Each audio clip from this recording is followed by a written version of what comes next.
Assalamualaikum warahmatullahi wabarakatuh. Saya Ramirez Tekamahitsa. Pada kesempatan kali ini saya akan mendemonstrasikan hasil produk pada acara 7, yaitu React Native instalasi dan konfigurasi. Pada acara ini kita melakukan instalasi dan konfigurasi menggunakan framework React Native untuk dilakukan sebagai dasar pada acara selanjutnya dalam pembuatan aplikasi multiplatform. Di sini bahan-bahan yang digunakan itu menggunakan perangkat lunak Visual Studio Code untuk running aplikasi React Native-nya, untuk melihat hasil konfigurasinya apakah berhasil atau tidak. Begitu dengan Android Studio juga. Fungsi utamanya di sini itu, dan perangkat lunak Node.js sebagai runtime environment cross-platform untuk menjalankan bahasa JavaScript di sisi server, dan JDK sebagai paket fungsi API dalam pemrograman Java. Bahannya menggunakan dokumentasi React Native sendiri dari web original sebagai tutorial melakukan konfigurasi React Native ini, dan framework React Native yang dilakukan instalasi itu digunakan untuk membuat aplikasi mobile yang berjalan di dua sistem operasi secara bersamaan, itu iOS dan Android, untuk acara yang selanjutnya.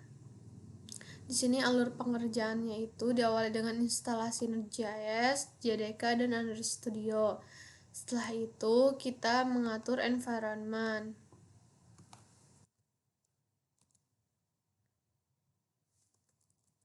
Di sini environment yang kita atur itu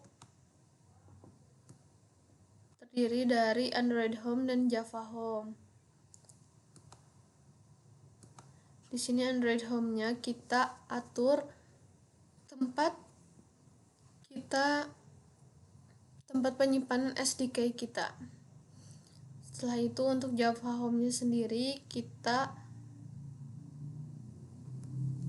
menggunakan JDK, mengisikan path dari JDK yang kita gunakan. Di sini saya menggunakan JDK versi 20. Setelah kita mengatur environment, kita melakukan instalasi pada SDK tools dan emulator.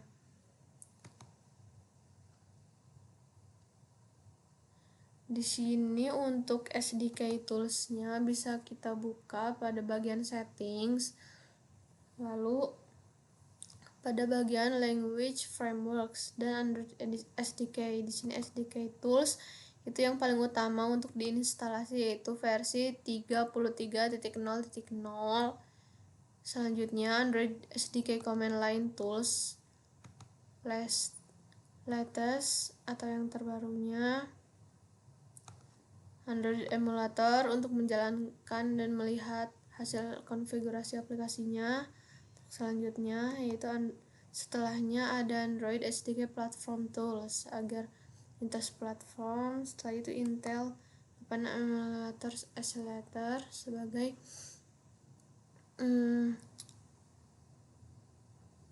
emulator yang digunakan membantu.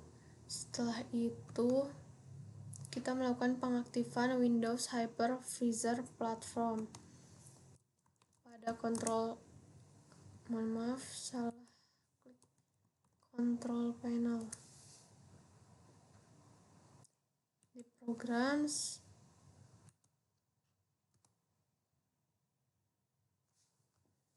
di turn Windows features on or off. Dicentang, klik OK, lalu kita restart perangkat laptop kita. Setelah itu kita melakukan pembuatan project React Native seperti ini. Misalkan kita membuat lagi itu dengan search code npx react native latest init nama project yang kita buat untuk React Native ini, misalnya project A7, sehingga akan tertampil seperti ini tampilannya: download dan instalasi dependencies yang diperlukan. Setelah itu kita melakukan percobaan running emulator Metro pada Android Studio dan Visual Studio Code. Di sini menggunakan search code npm start seperti ini, lalu kita akan memilih run on Android dengan menekan A. Setelah itu akan tertampil pemrosesan successful.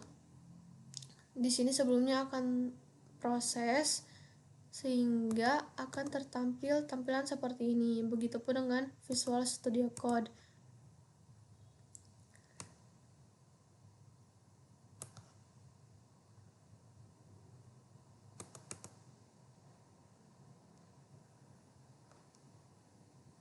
Nah, sebelumnya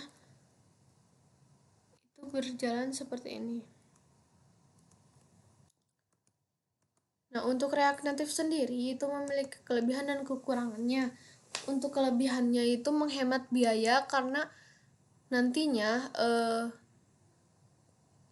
developer tidak perlu membayar dua pekerja untuk mengembangkan aplikasi di dua sistem operasi yang berbeda, yaitu iOS dan Android, karena React Native ini framework yang bisa digunakan untuk mengembangkan aplikasi di multiple platform, yaitu di cross sistem operasi iOS dan Android. Sistem operasi iOS biasanya menggunakan bahasa Swift dan Android menggunakan Kotlin, sehingga menggunakan React Native ini akan sekaligus dapat mengembangkan aplikasi di dua sistem operasi tersebut. Namun kekurangannya dari React Native ini karena harus berjalan pada dua sistem operasi tersebut, sehingga debugnya sistem kinerjanya itu sedikit lambat dan terdapat beberapa masalah karena masih baru pengembangannya ini, sekitar beberapa tahun, sekitar masih 6 tahun, sehingga masih ada beberapa masalah terkait kinerjanya dan lambat ketika pemrosesan aplikasinya. Nah, untuk selain itu menghemat waktu juga karena komponen pada React Native ini itu bisa digunakan kembali. Jadi kodenya bisa digunakan kembali untuk project yang berbeda, sehingga menghemat waktu dalam pengembangan aplikasi.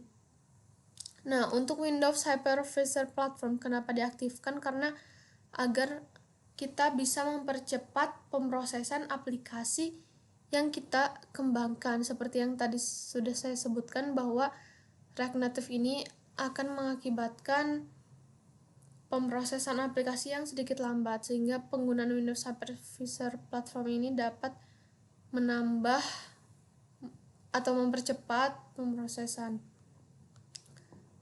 Oke, sekian dari saya untuk demonstrasi program ini, karena kita hanya konfigurasi di sini. Wassalamualaikum warahmatullahi wabarakatuh.